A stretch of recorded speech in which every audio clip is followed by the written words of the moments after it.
A reasonable question to ask yourself, believe it or not, is, what is science?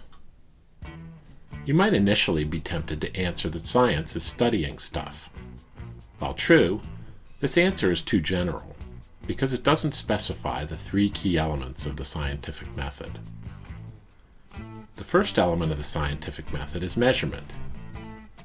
Science relies on observations of natural phenomena, at times using established measurement technologies, and at other times developing new tools to observe the world in new ways.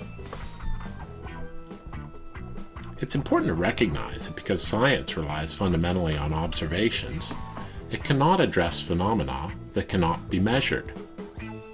You may be fascinated by ghosts, but until we develop tools that allow us to observe the supernatural, the study of ghosts is not science.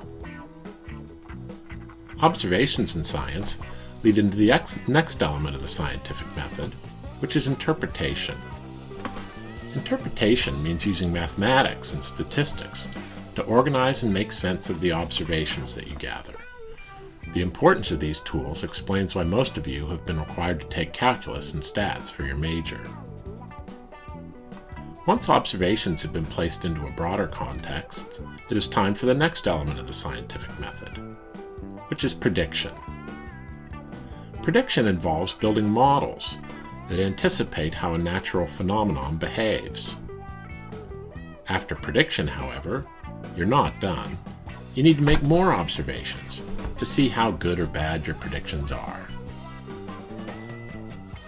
This never-ending loop of observation, interpretation, and prediction builds ever upward toward greater understanding of the natural world. We're living in an incredibly exciting time for science because of the rapid advances being made in all three elements of the scientific method.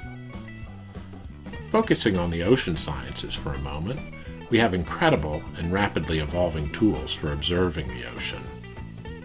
We use sophisticated research ships with an array of fancy sensors on board. We can descend to the depths in submersibles or with scuba gear. A fleet of satellites circles the globe, observing the surface of the ocean over vast scales. And as in other fields, robotic measurements of the ocean are expanding rapidly. In ocean sciences, we deploy remotely operated vehicles called ROVs that operate while tethered to a ship where the operator drives the vehicle around underwater. We also deploy autonomous underwater vehicles called AUVs that carry out a mission plan independently of any ship. Computing power has revolutionized all the sciences, including ocean sciences. Computers are assisting greatly with the interpretation of data. For example, artificial intelligence helps scientists to look at massive data sets in new and efficient ways. Computers are also key to prediction. Computing power has allowed increasingly complex models that help us to peer with ever greater vision into what the future holds. So what about you? Are you ready to get on board with the scientific method?